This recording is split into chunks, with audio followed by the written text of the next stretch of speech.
ako makakatulong sa infrastruktura sa pamamagitan ng hindi pagtapon ng basura kung saan-saan sapagkat ito'y nagdudulot ng pagbara sa mga kanal o daanan ng tubig, pagkakaroon ng baha at nagdudulot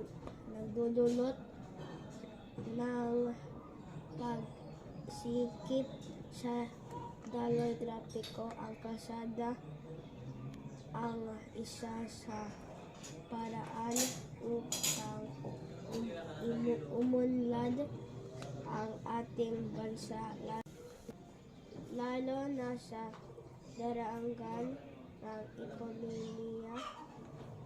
Nakakatulong din ako sa hindi pagsulat o vandalismo sa mga building para mapapanatili ang maganda at malinis na kapatiran.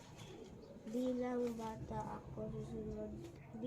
bata ako susunod sa mga programa ng gobyerno patungkol sa ayusan ng kapaligiran o infrastruktura.